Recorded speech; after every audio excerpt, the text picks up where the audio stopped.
I arrived at London University, my first time away from home, shy, awkward, embarrassed about my Belfast accent, a cipher in a vast transit camp of displaced overseas students. Too inhibited to speak to anyone, too proud to admit that I was lonely, I listened to the creaking of other people's beds and the groans of pleasure and occasional barks of anger. Through the paper-thin walls of my tiny cell in the austere halls of residence, self-pity and homesickness engulfed me. A card appeared on the notice board advertising a room in a shared flat nearby. Sparse details, but I could afford the rent, and it offered the prospect of human contact, flatmates, friendship networks. It was a 2-bedroom conversion in a large, crumbling Victorian house. Aubery, the leaseholder, was not much older than me, but dressed like a 60-year-old. 3-piece suit, starched white shirt, dismal gray tie, big signet ring on his right hand. His voice conveyed a sneering condescension and an inability to pronounce the letter A. Aubery's girlfriend, however, was a delight. Strikingly pretty, with long dark hair and a musical Welsh lilt in her voice, she lit up the whole room with her smile. Her name was Ellen. I was captivated at first sight.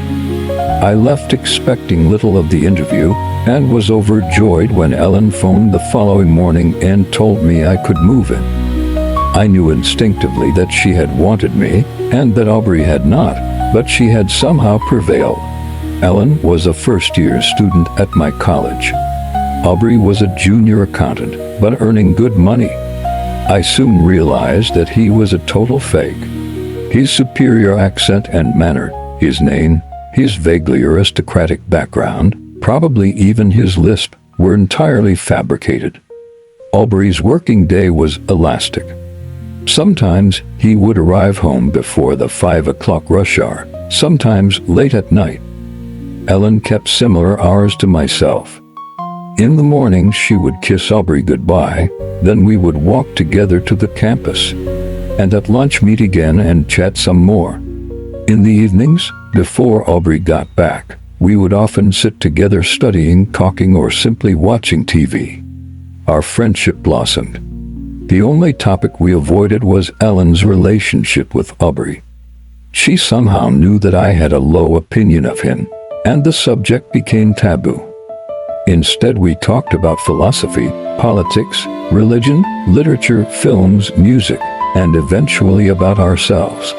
I learned about Ellen's Welsh village, stained permanently black with coal dust, streets so steep that handrails were fitted along the pavements, where jobs were few and suicides common.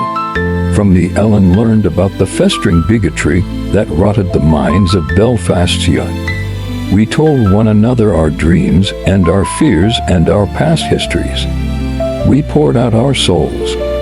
The only boundary to our conversation was what went on between Ellen and Aubery when their bedroom door closed. I helped Ellen with one of her assignments, and she bought me a book as a present. I can see its spine from where I am sitting now. My friendship with Ellen made everything in my life infinitely better.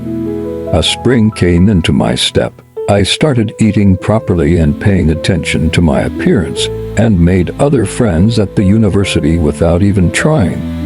All of this time, Aubery virtually ignored me. I tried to be friendly, but I could seldom think of anything to say. Even Ellen seemed to have little to say to him while I was present. Every night they would disappear into their bedroom, and there, I assumed, was where they opened up to one another. Then one morning Aubery appeared alone at breakfast, ate hastily, and hurried off, telling me gruffly that Ellen wasn't well. I waited until he had gone and tapped gently on her bedroom door. She came out, wrapped in a gown, and with vivid red and purple bruises below her left eye. I couldn't believe what I was seeing. Without a word, I opened my arms and embraced her. She hugged me back, and we stood there silently for several minutes. I have never experienced such murderous anger, before or since. But Ellen pacified me. She had provoked him, she claimed. Cruel things had been said. She didn't want to talk about it. They would sort it out between themselves. Skipping lectures, I spent all that day at home with Ellen. Towards midday she had a little cry in my arms and gave me one fleeting kiss on the lips and told me that I was very sweet. I treasured that kiss and longed for more, but I knew that the time was not right. In bed that night, I strained to hear what was going on in their room, but the separating walls were thick, and although I thought I could hear occasional raised voices, it was difficult to be certain. As I drifted off to sleep, I heard Ellen's timid tapping on my bedroom door. This time there was a little trickle of blood running down her face, caused, I later learned, by Aubery's heavy signet ring. She collapsed crying into my arms, and I led her gently to my bed and held her tenderly for the remainder of the night. Without the need for words, we both knew that this was now Ellen's bedroom, as well as mine. Aubery accepted the new situation more readily than I would have expected. I told him at breakfast that Ellen and I would be leaving, and that if he touched her again he would be sorry he had ever been born. I don't know what I would really have done, because I had never hit anybody in my life, but I was a great deal bigger than Aubery, and he did put my threat to the test. To an outside observer, surprisingly little would have changed. Ellen and I still walked to university together, but now we held hands or linked arms. Aubery caught the same morning train and returned at the same erratic hours.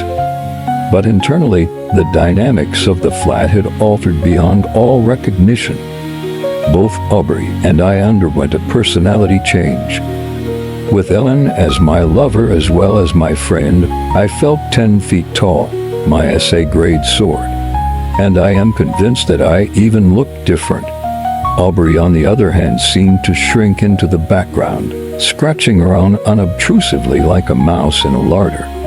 With the exams and the long summer holidays only a few weeks away, Ellen and I made plans. I would buy one of the old motor caravans that homeward-bound Australians and New Zealanders sold on the Earl's Court Road, and in this we would visit Ellen's village in Wales. Then return east for the car ferry to France, then south towards the Mediterranean, earning money by grape picking or however we could as we traveled down. The vehicle was purchased, and I breezed through my exams, elated by how good life had become. Nobody could ask for a nicer girlfriend than Ellen, and I would have her all to myself the whole summer long. The day drew near. Aubery announced that he had put down a deposit on a flat of his own in a more fashionable part of London and would be moving on. I paid little attention. Ellen and I planned to leave immediately after the last of our exams. We would meet outside the flat, packed and ready to go. On the morning of the great day, Ellen seemed slightly preoccupied, but I put it down to pre-examination nerves. I galloped through my ethics eye and left the examination hall before the time was up. When I arrived back at the flat, I noticed that Aubery's car had already gone, and the front door was locked. My rucksack had been loaded into the van, no doubt by Ellen, but hers was nowhere to be seen, and neither was she. Then I found the note under the windscreen wiper. I still have it, folded inside the cover of that book. It reads, "My darling David, you have been so sweet and treated me better than I have ever been treated before, and I will never forget you. But you do not love me and you do not need me. You are strong and Aubery is weak. I always knew that. I cannot leave him the way he is now. Aubery is going to change. I am going to be okay. Please find a nice girl who deserves you. I envy her already, whoever she is. Forgive me, David, and please try to understand. God bless, Ellen." I never saw either of them again. I am a great deal older now. I have never seen Ellen's village, and I have never gone grape picking in the south of France. Although in my dreams I have done both many times.